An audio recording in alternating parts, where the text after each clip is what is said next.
Seven Deadly Sins, 7 dosa besar.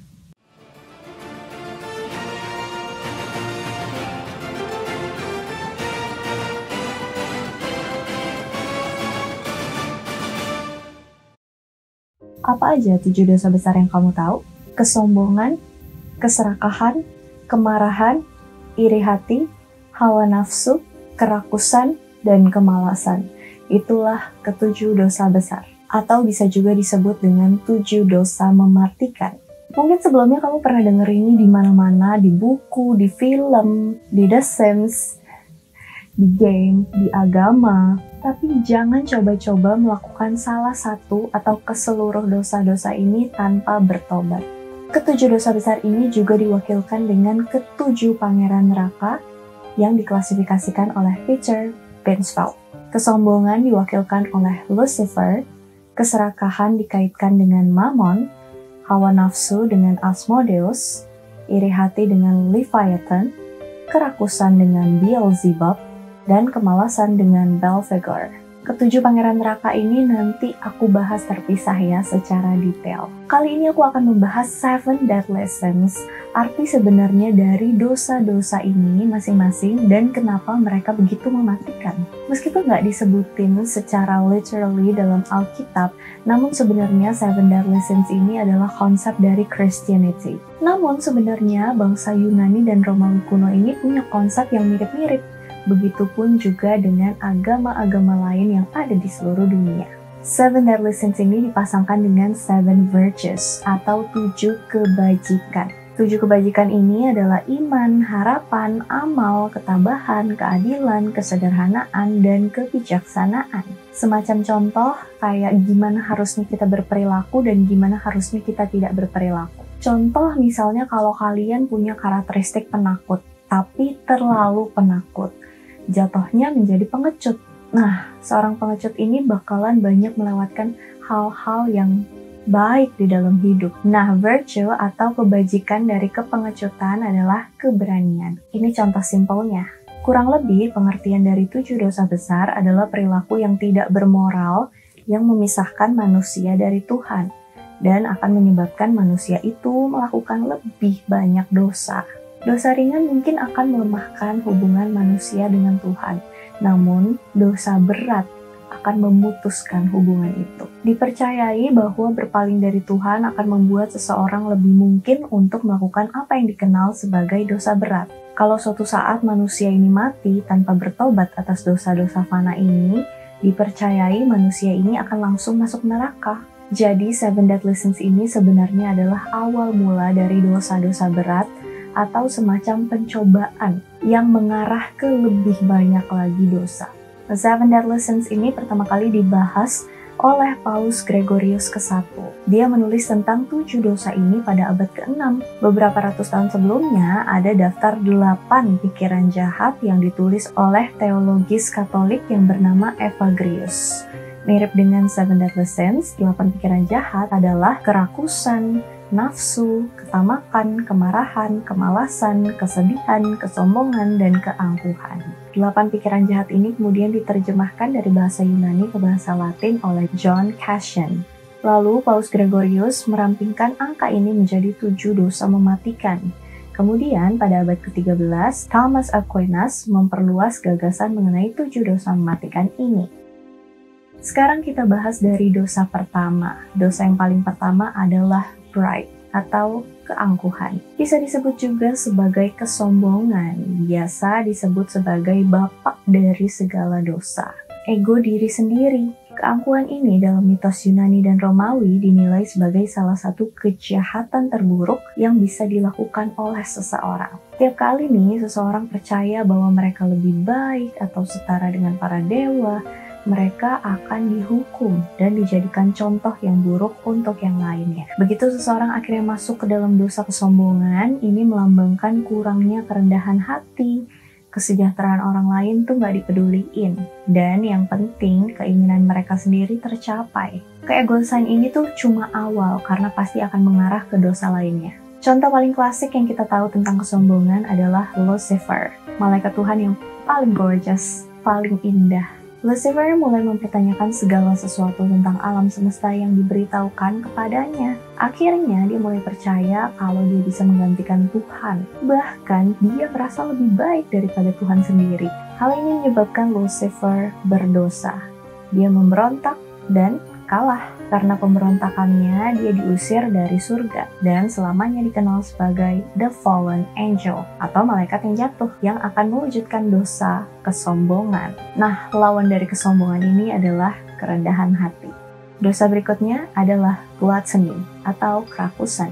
Kerakusan di sini maksudnya adalah tindakan pemuasan diri yang berlebihan sampai pada titik pemborosan. Meskipun kerakusan juga paling sering dikaitkan dengan makanan ya. Nah, kerakusan ini juga bisa ditujukan pada gaya hidup yang berlebihan. Gak terlalu beda lah sama keserakahan. Ada beberapa jenis kerakusan. Thomas Aquinas membagi kerakusan dalam beberapa bentuk.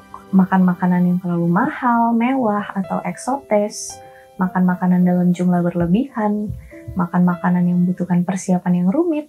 Makan makanan pada waktu yang tidak tepat. Dan yang terakhir, makan makanan dengan semangat yang berlebihan. Lawan dari kerasukan ini ada Lawan dari kerakusan ini adalah kesederhanaan atau moderasi, menahan diri. Nah, supaya kita nggak jatuh kepada dosa kerakusan. Dosa yang berikutnya mirip-mirip dengan kerakusan adalah greed, avarice, yaitu keserakahan atau ketamakan. Dosa ini berfokus pada keinginan kita, keinginan yang tak terkendali untuk keuntungan materi, sosial, dan politik. Dari sini nih muncul segala sesuatu perilaku yang relate banget sama kehidupan kita sekarang ini. Menimbun kekayaan dan materi yang sebenarnya bisa digunakan untuk membantu mereka yang membutuhkan, mencuri untuk mendapatkan apa yang diinginkan, menggunakan tipu daya, berbohong, dan memanipulasi orang lain untuk mencapai status atau kekuasaan politik. Seorang teolog Eropa mengatakan bahwa musuh yang paling besar bagi manusia selain iblis adalah keinginan akan uang. Contoh simpelnya adalah riba atau pemberian pinjaman dengan bunga tinggi. Seringkali mengambil keuntungan dari kemalangan orang lain yang kita kenal sekarang sebagai rentenir. Dosa ini dianggap sebagai pintu masuk ke banyak dosa lainnya serta akar dari banyak kejahatan. Dosa selanjutnya adalah lust, nafsu. Nafsu adalah dosa besar yang berhubungan dengan keinginan yang bersifat seksual. Ini mengarah ke percabulan, perzinahan, penyerangan seksual, rayuan, dan kebinatangan. Sebagian besar agama akan membedakan nafsu lust dengan passion. Kalau lust dianggap sebagai keinginan yang tidak bermoral. Selain sebagai kekuatan pendorong utama di balik reproduksi, nafsu juga datang dalam beberapa bentuk lain, seperti keinginan uang yang tak terkendali, kekuasaan, dan bahkan makanan. Kalau makanan ini adalah bentuk nafsu kecil yang tadi aku bilang berkaitan dengan kerakusan dan keserakahan, yang tadi udah aku bahas sebelumnya. Nah, lawan dari nafsu ini adalah kesucian. Selanjutnya ada envy atau iri hati. Iri hati ini adalah dosa yang sangat erat hubungannya dengan keserakahan dan nafsu. Ini adalah keinginan untuk mempunyai apa yang dimiliki orang lain. Eits, hati-hati, karena dosa iri hati ini mengarah kepada kebencian dan juga kesedihan. Iri hati ini bisa menginginkan milik seseorang, prestasi, ciri-ciri fisik dan kepribadian, atau status sosial orang lain. Dalam beberapa kasus mungkin kamu emang gak pengen punya orang itu, kamu gak pengen sesuatu itu. Tapi kamu juga pasti berharap, kalau misalnya gue gak bisa punya, ya lo harusnya gak bisa punya juga. Iri hati ini dipisahkan menjadi dua kategori. Yang pertama adalah iri hati yang jahat, yang kedua adalah iri hati yang gak terlalu berbahaya. Iri hati yang jahat ini mirip dengan rasa cemburu. Bisa dibilang emosi negatif yang kamu miliki terhadap seseorang yang kamu rasa lebih baik daripada kamu. Iri hati yang jahat ini cuma bisa nuntun kita ke jalan kebencian, isolasi diri, dan juga kesedihan. Kalau iri hati yang gak terlalu berbahaya itu sebenarnya cuma kamu mengakui bahwa ada orang yang lebih baik daripada dirimu sendiri, atau mungkin mereka berada di posisi yang lebih baik dibanding kamu. Sebenarnya iri hati ini masih bersifat negatif, cuma bisa dibelokkan ke arah yang positif. Misalnya kamu menjadikan orang itu contoh atau motivasi supaya kamu bisa sukses. Contoh iri hati yang paling terkenal dalam kitab Kejadian adalah Kain yang membunuh saudaranya sendiri, Habel, karena dia cemburu. Tuhan lebih menyukai pengorbanan saudaranya dibanding dia. Nah, lawannya iri hati adalah kebaikan yang melibatkan belas kasih dan kepuasan situasi atau posisi seseorang. Selanjutnya ada sloth atau kemalasan. Kemalasan adalah dosa di mana kita melihat keterpisahan kita dengan Allah kita. Ini bukan kemalasan kayak tidur sepanjang hari. Ya, tim rebahan ya. Kemalasan di sini juga bisa berarti kemalasan spiritual. Bahasa Latin untuk kemalasan diterjemahkan berarti tanpa peduli. Gak peduli tentang apapun yang ada dalam hidup kamu saat ini. Bukan cuma hidup, kamu bahkan gak peduli sama akhirat juga. Apapun yang dianggap sebagai kewajiban beribadah akan diabaikan. Juga kehilangan minat pada hobi, teman, pekerjaan, dan hubungan percintaan. Semuanya kayak mengarah ke kesedihan dan depresi. Nah, itu semua bisa dibilang ada andil dosa kemalasan. Sementara semua dosa lainnya yang sebelumnya aku bilang itu adalah sesuatu yang seharusnya kita nggak lakuin, tapi kita tetap lakuin. Nah, kalau kemalasan ini adalah sesuatu yang harusnya kita lakuin, tapi kita nggak lakuin. Kurangnya motivasi dan semangat juang ini sebenarnya adalah hal yang sangat sulit buat diatasin. Bener gak? Lawan dari kemalasan adalah kerajinan, ketekunan, dan etos kerja yang gigih. Yang terakhir ada wrath atau kemarahan. Dari murka ini timbul kebencian dan dendam yang menimbulkan permusuhan yang bisa berlangsung selama puluhan tahun, bahkan berabad-abad. Kemarahan biasanya dibagi menjadi sub 3 bagian. Kemarahan pasif yang terdiri dari kekalahan, menyalahkan diri sendiri, dan apatis. Ini bisa membuka jalan yang mengarah ke penyalahgunaan obat dan kecanduan zat. Yang kedua, kemarahan agresif terdiri dari bullying, menyakiti makhluk lain, dan balas dendam. Kemarahan asertif ketika kamu mendiktekan perilaku orang lain yang kamu anggap salah, nyalahin orang lain yang berperilaku demikian, dan kemudian menghukum mereka. Lawan dari murka adalah kesabaran dan memberikan waktu kepada orang lain untuk berubah. Mungkin bahasan kita kali ini bisa dibilang cukup religius ya, karena kita ngomongin dosa dan juga Tuhan.